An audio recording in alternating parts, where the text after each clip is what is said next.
Hello. How's it going? Good, man. How you doing?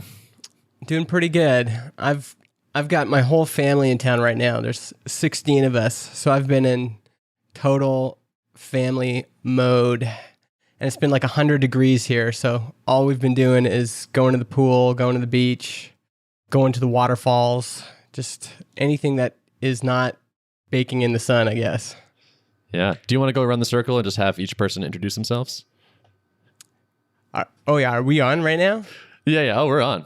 Okay. We done been on. No. I meant I was joking as if your family were here. Oh.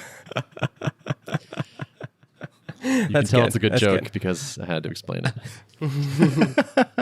Well, you win some, you lose some. Yeah. So welcome to Art of Product, Mr. Jackson. Yeah. Thanks for having me back. When was the last time I was on? It feels like a week ago, but it was probably a long time. It was a little longer. 6 weeks maybe, something like that. Wow. Something like that. Yeah. Lots can happen in 6 weeks. Like you could launch products in 6 weeks. You can launch products in 6 weeks. Yeah, there's stuff going on. Did you guys launch anything? Sort of no. A tweet? A tweet. Nice. Yeah. Things are happening on our end too, but we haven't had a big launch. But this is nice time because we can talk about yours at least. Yeah. It's funny because that was a big event, but it feels like there was other things that had to lead up to that event. Well, so we launched transistor.fm. That's what we're circling around. How long do you want to bury the lead? That's always the first question. So my buddy Jon Buda and I, we've been working on this podcast platform called Transistor, and we had the launch on August 2nd. Before that, kind of leading up to that, I flew to Chicago to hack on it with him, but the reason I was able to go to Chicago was I got asked to MC Laracon. So Laracon was happening in Chicago, and then it was like perfect. I could just like go right into this time with Jon. So that was interesting. We figured out, I don't think we've seen each other in 2 or 3 years in person. So there's some kind of weird stuff because we made a bunch of big life decisions over Skype. And then it's kind of like, arranging to be married and getting married over Skype. And then you 6 months later, you get to see your significant other. It's like you just had a kid now. Yeah. And and then we had a kid that week. Yeah. And you met each other shortly before you had this child. That's right. Called Transistor. Yeah. Yeah. Those metaphors, some people don't like them, but there is a lot of similarities. I mean, Derek, you've had this with Rob, but yeah. Did you guys meet before you became partners? Yeah. Yeah. We met in person through like a local startup competition, and he had moved to the Fresno area because his wife got a job. Was a college professor at the time. So that's how we met, was kind of like locally. And then I actually found out he was like somewhat internet famous after the first time I met him. Gotcha. Which was kind of funny. Oh. Yeah. Well, it's better to not know they're internet famous before. Yeah. Yep. I think so. It was interesting just being in the same room with him. We worked a lot. We probably worked 10, 12-hour days for 4 or 5 days. We had 2 big things we needed to finish. One was our new analytics feature. We had like basic podcast analytics, but we really wanted to have something awesome for our launch and a way to sign up with a credit card. Those are the 2 things we needed. And we just worked like these long days. He still works for Cards Against Humanity. So we got to use their office on Saturday and Sunday. And that place was like Disneyland for nerds. It was crazy. He gives me the tour. It just has lots of natural light. It's really open. It has board games on one side. And in the middle are these shipping containers. And on one side is like, they call it the Moroccan room. And it's like this dark room. And it has like kind of Asian tapestries. And it's weird. And then on the other side, they have kind of a Zen room that's light. And it's for meditation or something. And they have 3 podcast studios in this office. And one of them it has a table with 8 microphones and then glassed off soundboard and probably $100,000 worth of foam, sound foam. It was so fun. It was really cool. And no one's there. So there's like snacks and coffee, and we worked some long hours there, but it was really, really fun. What happened on August 2nd was just the product hunt launch. We still have a waiting list of about 1,000 people, but I haven't emailed it yet just because right after the product hunt launch, I was like so tired. I'm like, and my family was coming into town. I'm like, I'm just going to wait to email the waiting list. So I feel like we've launched, but I feel like we're still like, we have a few more things we need to do. Yeah. How was it when you guys started working together in person? Partly it feels like just like working remote. We're in the same room, but we're kind of heads down. You also don't want to interrupt the other person too much. I think the biggest benefit is, well, for me, the biggest benefit is I'm away from my family. So there's no other distractions. When you've got a family, you can't put in big hours like that. So getting away for kind of a week of hustle is a good idea, I think, probably for anybody, just because it gets you out of your regular zones. But for me, getting away and, I've got no family stuff to worry about. All I'm worried about is this one thing. The other advantage is then you kind of lift your head up and you go, oh man, it's 3:00 in the afternoon. We haven't had breakfast or lunch. Maybe we should go eat something. It wasn't like we were crazy. The joke was like at one point, it was probably midnight and we're thinking, okay, maybe we should start working on this next thing. And we look at each other, we're like, we're too old for this. Let's just go to bed. We're both 38. So we just kind of feel like, man, let's just go to sleep. And so the kind of the lunch times and dinner times and getting to talk about other things other than work, I think is really beneficial. Getting to go for some walks when you're doing things with a co-founder, I think that fills things out nicely. So that part was great. The actual working together, maybe the only other benefit is when you see someone else hustling, it does kind of motivate you to hustle. So if it looks like Jon is busy, it's much less likely that I'm going to get tempted to go on Reddit or Twitter or whatever. I'm like, oh, he's really working hard. I should be working hard. Totally. It's funny. That dovetails very nicely with an episode we recorded recently because I went with my team up to a remote location in Maine, and we spent a week hacking on the product and had the exact same experience where we're coding tons of time during the day, and there's that same sort of like slight social pressure to be productive, and it was really great for us. Yeah. I would actually encourage anybody building something, whether it's solo or not, to book time away to work on their thing. It creates that expectation. So you tell, whoever, hey, I'm leaving for the week. Why? Well, I'm leaving so I can focus on this thing and actually make significant progress. And, if I had to say how much progress did we make? Well, it was probably about a month's worth of work in a week because we're doing nothing else. Jon took time off work. I'm there. It really does help. And I've found it, I haven't been able to do a full week before, but with my wife, I've been able to say, can I go away for a weekend? This is what I'm hoping to accomplish. And I know a lot of people who are working on side projects, that's something they struggle with. I get lots of emails and messages from folks saying, my husband doesn't want me to work on this, or my wife doesn't want me to work on this, or whatever. Just being able to say, okay, I just want to go away for this time. This is what I'm hoping to accomplish. This is what it's going to mean for us, all that stuff. It can be really, really helpful. And there's no lawn to be mowed. There's no kids to bring anywhere. It's just one thing. Yeah, it's really great. You mentioned that you had these few things left to do. And obviously the credit card one's pretty self-explanatory, but the analytics one was just another feature, right, to add into the product. How did you guys decide when it's done enough to ship? Or I guess to officially launch and open up, signups. Yeah. Well, we felt like we've been 90% done forever. When you're getting ready to put this thing out into the world, that's where it becomes real. And I was just forecasting, we're going to launch this on Product Hunt. For sure, we're going to get questions. How is this different? How does this compare?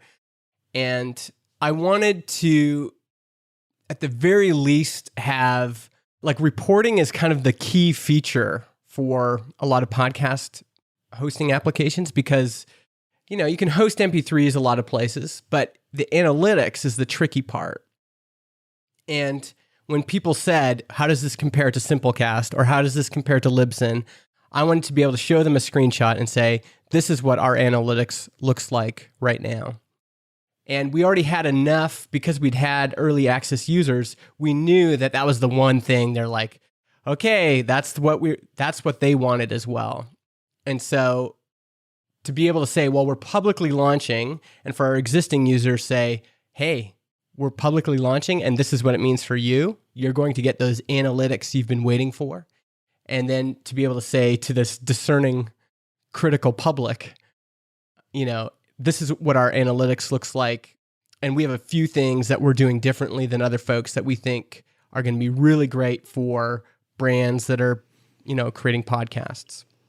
So it's like at least like a minimum set of like key differentiators that you can point to kind of squeeze more juice out of the launch. That's right. Instead of it just being like, well, it's still an MVP style product or very bare bones. You could at least point to some things. I mean, the truth is, and so this is going to apply to both of you probably. I'm not sure if you've had this struggle, but your competitors have this bare minimum set of features. When you're catching up, like Slack has a bit of a head start on Derek. Just a little. And, other things like, what's your big competitor, Ben? What is it? It's honestly probably Slack calls at this point. People just sort of sticking with the status quo that they have. Yeah, so they're far ahead of you. So you need to get to at least a comparable minimum set of features. Now, that's the truth, right? That's the truth is you're just trying to make it up to this waterline. And of course, you have a vision in your head of what's going to make you different and what's going to make you stand out. But to get there, you need to first get to this like minimum standard. We've been working to get to this minimum standard, but we wanted to have something that we could say, well, look, like we estimate how many podcast subscribers you have. Not a lot of hosting applications do that yet.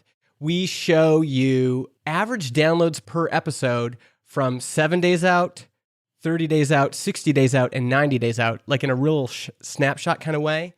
And nobody presents it like that. It was a way of us showing, here's something. And it also just looks impressive. It's kind of sad because there's a lot of great features that just don't look good in screenshots. I knew it was kind of like a good showpiece when people go, well, why should I use this instead of SoundCloud? Or, I'm able to do a side-by-side comparison. Here's what Anchor's stats look like. Here's what our stats look like. I mean, we fixed a few other things, but it was basically those two things. And then the marketing site. I mean, there's always stuff, but we needed to get the marketing site to a bare minimum that was like, okay, here we go. And then how did that launch go? I had to adjust my expectations because I was like, okay, like we're going to launch and I'm basically on vacation right after, and Jon goes back to work. So I knew I wanted to launch on Product Hunt on August 1st is when we launched. Sorry, I'm getting confused now. I just kind of put everything into that Product Hunt launch. I said, I tried to remind people a week ahead, hey, we're working on this. Make sure you check us out on Product Hunt on August 1st. Emailed my personal list. Like I just was really priming the pump for this Product Hunt launch. And I just wanted to make the biggest kind of splash on the internet that day that I could. And figured we'd probably get lots of inbound, probably not a ton of signups. We have a credit card sign up, 14-day free trial. There's a lot of benefits from throwing a big boulder in a lake and having all those ripples. And Product Hunt, if you can do it right, is one of the best. So I just thought if we can just get tons of effort into this one thing, this will kind of create the word of mouth and the momentum we want. And so I think we ended up getting like probably 18,000 page views or something that day, another 10,000 the next day. These aren't probably exact. Over 1,000 upvotes, it's definitely my most upvoted thing I've ever put on there. And the upvote thing, I know it sounds like a silly vanity metric, but on Product Hunt, it actually gets you what you want, which is you're number one on the page that day, And then they compare you to every launch that week, and then you get another bump because you'll be number 2 or number 3 product for that week. And they send it through all their channels, right? Oh, by the way, I paid for Ship, Product Hunt Ship. I paid for it like 2 or 3 weeks before we launched. In retrospect, I actually wish I'd done that earlier because I just had the free product. And as soon as I paid, I started getting tons of subscribers through it. They definitely give you preferential treatment, and you'll spend more time in upcoming. Well, that's the only way to get into upcoming. But yeah, I got tons of people subscribing that way. So you don't have to pay for it for like 6 months in advance, but like I think a month or 2 in advance is worth it. It was insane. It's like sucking from a fire hose that day. Like we launched at 1 a.m. or whatever, and I had flown back from Chicago. So I'd gone from Central Time to Pacific Time. Jon went to bed. I just stayed up and answered questions and chats until like 3 or 4 in the morning. So it wasn't great on my body, but I knew like immediately people were going to have questions and I wanted to kind of be there.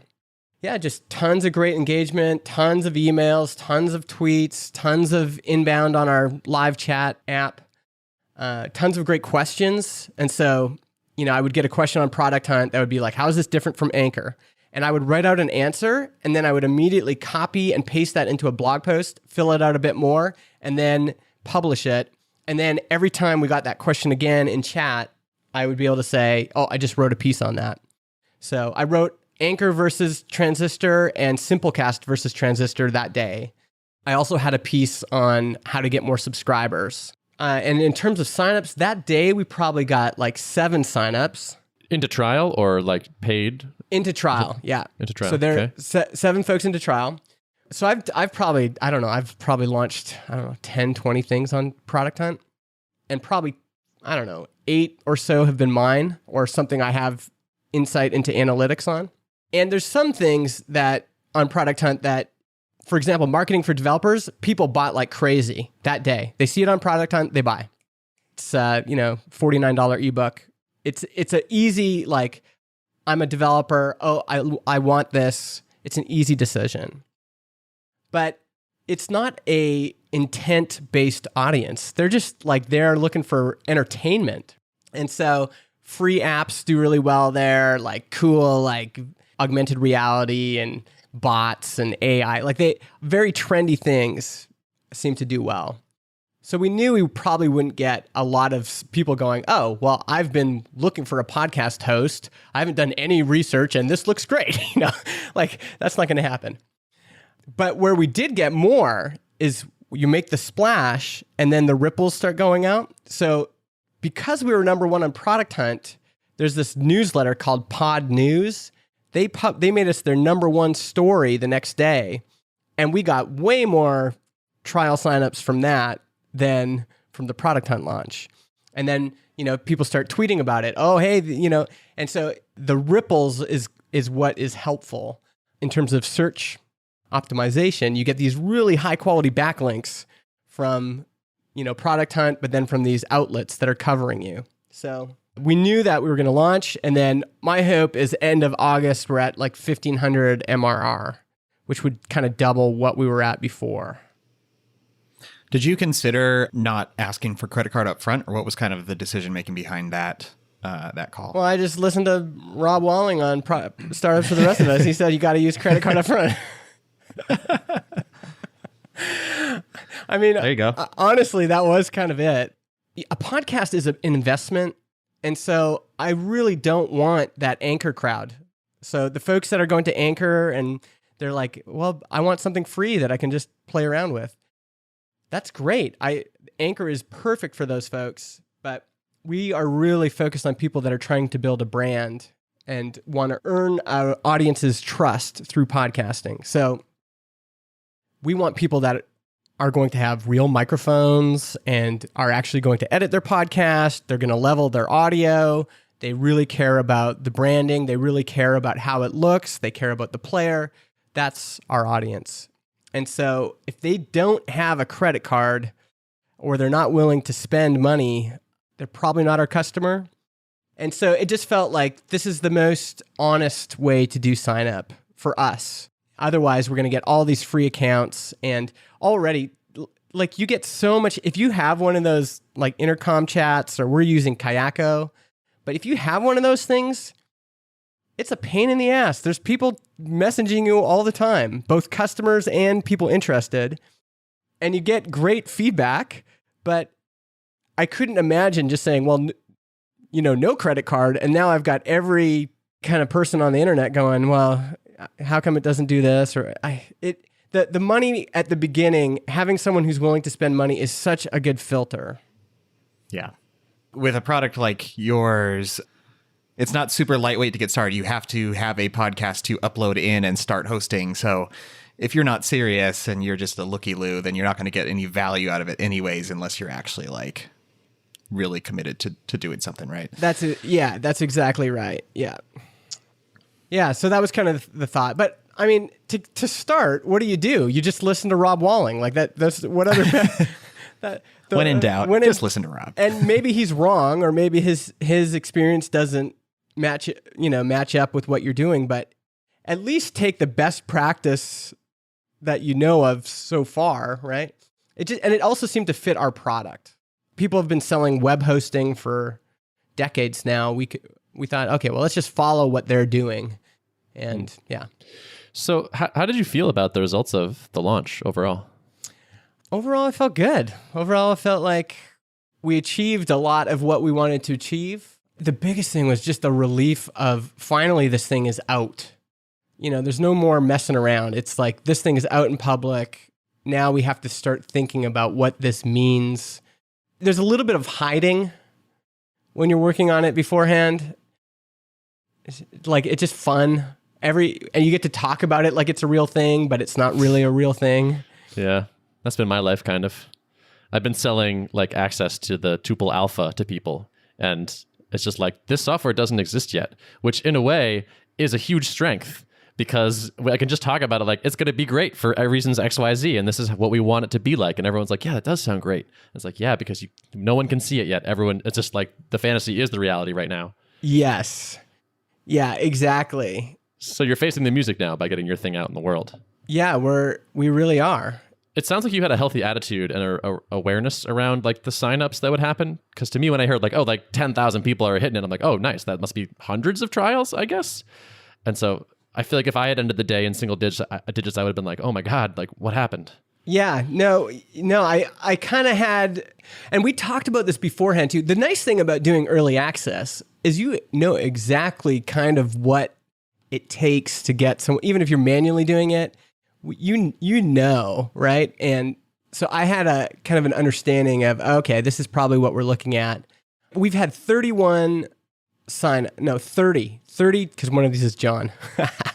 We've had 30 trials since we did the launch. And we're at 901 in MRR right now. We'll see how many of those folks convert. I mean, if all those folks convert, they won't all convert, but let's say even if we got 15, that would be another $270 in MRR. Like, it's just slow burn. We're going to try to get to 1,500 and then keep growing it. Mm-hmm. You had a post about this recently, or you're talking about, like, you ran a little simulation, which is like, if we grew at this rate and had this churn, we're looking at 5 years to hit like this number. Yeah, that was a little bit disappointing. Yeah. The tool I used was forecast.baremetrics.com. Before, when I was just doing back of napkin calculations, I was thinking, okay, well, if we grow 10%, it'll take us this long. But if you're not calculating churn, it looks a lot different. And so what did I say? Yeah, so 1,500. And then if we grow at 10% and 5% churn, yeah, it'll take something like 60 months to get to $20,000, which is kind of the mark where, okay, that's enough money for us to quit doing other things and, do this. I would way rather have that expectation than, there's just so many benefits to having been around the block a few times. Like, I just know, like, very few things take off like a rocket ship, especially in SaaS. And so you've got these people that have been telling their families and their friends, like, just wait till we launch this thing. It's going to, it's going to be great. And then they get to that day and they're like, oh man, Natalie from WildBit talks about launching, what would have been, maybe Postmark, or I'm not sure, but their first SaaS product. And they had a mailing list. They were like ready, they sent it out and they're just waiting for hours and hours for a single sale to come in. And they're pros. So if you're getting into SaaS, I think you got to expect that, it's going to be slow. Now we'll see. Once we send out to our waiting list, we'll see how many of those convert. Yeah. And that's probably your best segment. It's probably the best segment. Yeah. Yeah. So, because there's at least a lot more intent there. Totally. Yeah. Yeah. I'm betting that will be your best sales day or like trial sign up day for the next year, probably. Yeah. And maybe forever. Like it may never grow hopefully that. Not. Well, it may never grow that fast in a day. Sure. Yeah. Yeah. Because there's just not that many things you can do with SaaS that aren't destructive that can get you that much sales in a day. A lot of folks are doing these lifetime AppSumo deals. Those are bad. Don't do those. I don't know why, if you had a SaaS product, you would do those. Short-term revenue bump, but I've gotten a lot of good customers from AppSumo, but for info products, I've also gotten a lot of bad customers. And we're just kind of banking on a really slow, steady growth. Well, that sounds like a healthy awareness to have. Yeah. Yeah, and we'll see. The thing is, we don't have the data. What happened? Maybe we'll grow at 20% a month. Maybe, we just don't know. So, once we're using ProfitWell to track some of this stuff. We just noticed the other day, I actually don't even know where this is, but Stripe has some like actual SaaS metrics now, hey? In the billing area? Have you seen that? I haven't seen the SaaS metrics, no, but I know that they did flesh out that part of their offering quite a bit. Here, I'll share. People at home won't be able to see this, but... You're going to share your screen on our podcast? Well, I'm just going to share the screen on the podcast because I want to know if you have seen this before. This screen here, it has... so if you go to... For listeners at home, if you go to billing in your Stripe account, you'll see the, here's your MRR number, here's your... Now, I don't know why this MRR number is different than my other one, but, it shows all the stuff, right? And these they even have trials in there, yeah. These look comparable to... cohorts and everything. Wow, that's cool. ChartMogul and Barometrics and everything. For Barometrics, yeah, I imagine. Kind of neat. So if you haven't checked that out yet, go take a look. That's kind of what's going on. How's your brain? How's your mental state?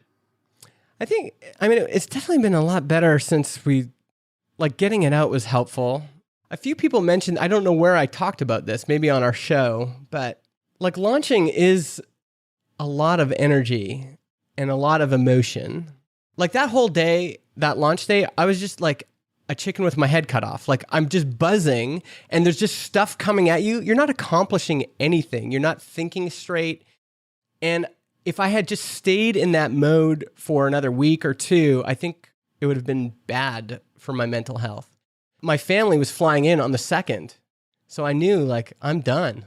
I'm going to be able to answer a few support chats, but I'm basically out of this. And just having that space of not looking at email and not looking... This is the first meeting I've taken in the past 2 weeks. I just canceled everything else and just hung out by the pool. So I think that was helpful. And again, managing expectations beforehand. When I email my launch list, I would like to get to 1,500 MRR. That's kind of what I'd like. And if we accomplish that, that's great. And we're going to kind of let Transistor continue to build. We're already starting work on Spots.fm. Just kind of putting some things in place for that. So, do you want to tell people what Spots is? Spots is self-serve ads for indie creators, and we're going to start with podcasters. So making it as easy to advertise on a podcast as it is advertising on Facebook. So you folks would go to spots.fm/artofproduct, and if you have a company, you'd be able to sponsor the show. It's actually based on a theory I have that all of this work in the Patreon direction. So Patreon, Breaker just announced support a podcast feature. Anchor just announced the support a podcast feature. Google Podcasts says they're going to have a donate feature. I think that's the wrong approach for most indie creators. If you go, like, most conferences are primarily supported by corporate sponsors. Most, festivals are like the big money always comes from corporate sponsorships. And so if you're creating content and you want to make a significant amount of money, you should probably have some form of sponsorship that allows a company to sponsor you and then write it off as a marketing expense. I think those other things have a place, but we have an opinion about what's the best way for podcasters to earn income from their show. And this is one pillar, I think, that people should be paying attention to. Yeah. I feel like this is a frontier that's not fully fleshed out. Like, I remember when Facebook ads was kind of new, and I think at the time I was working with Rob on Hittail, and like it was really becoming like the flywheel of choice to, like, just insert dollars and get trials, and they were cheap, and it was really kind of just early days. And now I think Facebook is probably trending ever more towards the direction of like Google AdWords, which is priced way out of the ballpark for a lot of people who want to run ads online. And podcasting, if you're sold on the fact that like podcasting is a trend that will continue to grow and more brands and companies and just individuals will be producing content over podcasts, then it seems like there's a potentially huge untapped mind share there to have well-placed ads. So I think this could be really, really good. Yeah. Again, we're just testing things out right now. We have some theories, but none have been proven. The interesting thing about hanging out with your family is you get to really kind of see what's popping with the normals, like what's happening with normal people. And they're unprompted by what I'm doing. They are all talking about podcasts. That's what they talk about. When you ask folks what they've bought because of a podcast, increasingly people have 3 or 4 things. They're like, oh yeah, I got that Casper mattress, and then I signed up for Squarespace, and then my boss needed documents, and we went to LegalZoom. Like, that's what's happening right now. And so when I see something like that happening in the real world, one reason I was not super bullish on crypto, I didn't see normal people using it. There's a lot of normal people who are interested in it, not a lot of people using it as a form of currency. And so this doesn't feel right. But usage is like, that's oxygen for, actual ideas. When my sister says she's listening to Tim Ferriss, and my sister's like, she's quite a feminist. I'm like, man, Tim Ferriss, that's kind of bro-y for you, isn't it? But she just loves the Tim Ferriss podcast. And that's crazy. Like, so she found that on her own, and that's like a thing that she does and has in her schedule. Like, a part of her routine. That there's something going on there. So it's something I want to investigate a little bit more. We also don't know how fast this is going to get saturated. We don't know what effect. We are also currently anti kind of automatic ads in podcasts. I'm forgetting the terminology right now, but we don't want to have dynamic ads. Dynamic. Later. Yeah, dynamic ads. We're not big on those. So right now, we're, like spots, we're only going to be allowing people to book pre-roll, mid-roll, post-roll. Inside of Transistor, we're adding a promotions feature that will allow you to, this is really cool. It'll allow you to, if you're doing a campaign, like a launch, so both of you launch, you'll be able to dynamically insert pre-roll. Hey, you've been hearing me talk about launching Tuple. Well, today's the day. But you'll be able to do that for your entire back catalog, and also have a placeholder in your show notes that allows you to do the same thing.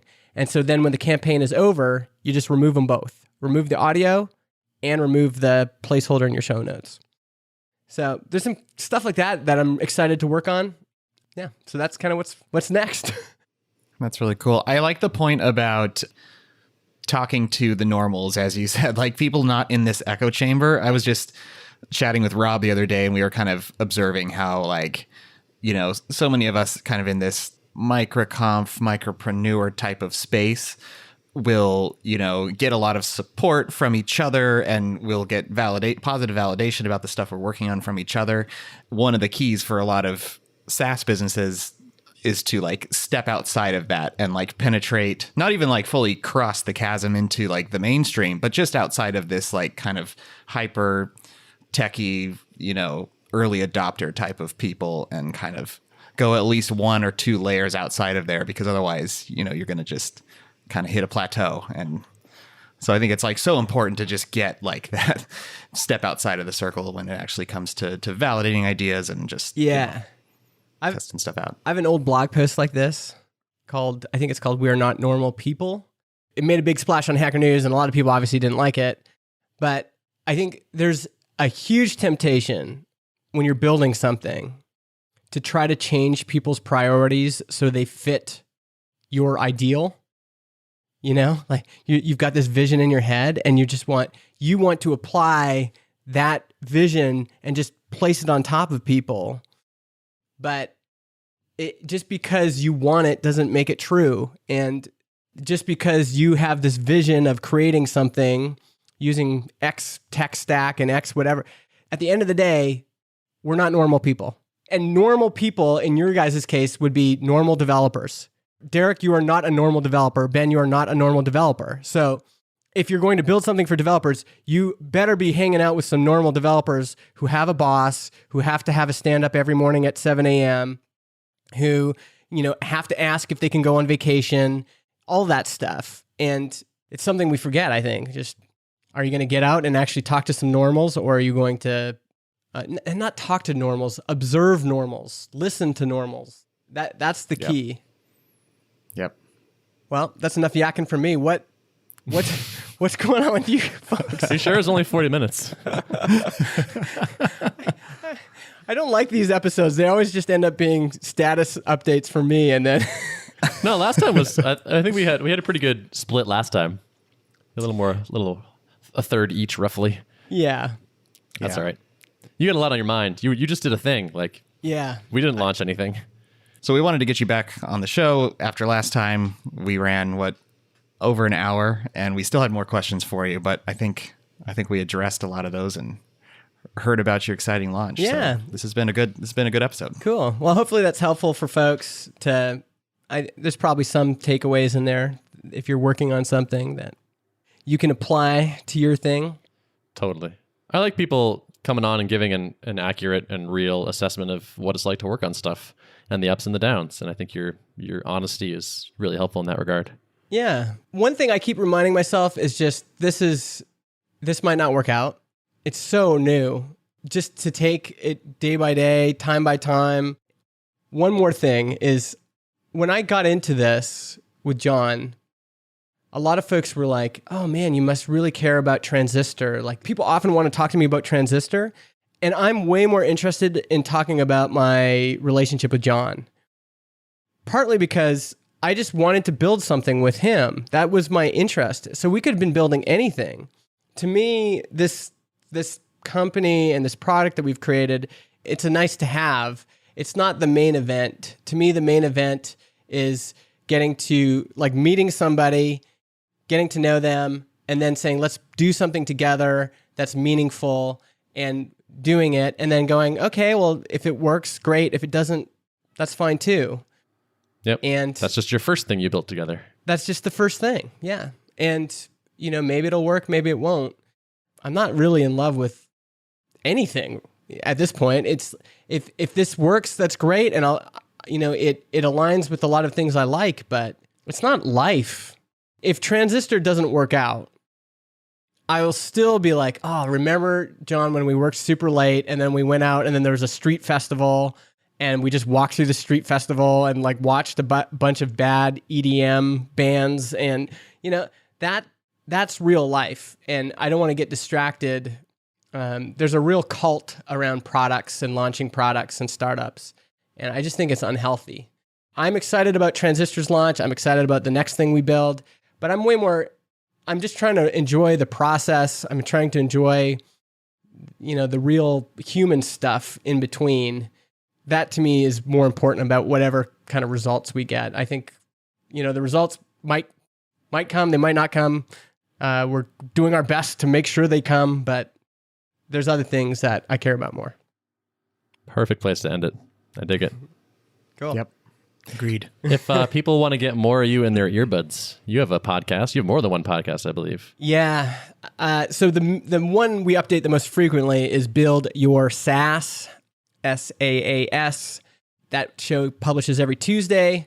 That's Jon and I talking. So if you want to hear like the flip side of what it's like to work with me, that's a good one. I have an infrequently updated personal journal podcast called Mega Maker. The big thing I'm trying to get folks to do right now is subscribe to my newsletter, because I'm publishing something new every Saturday, justinjackson.ca/newsletter.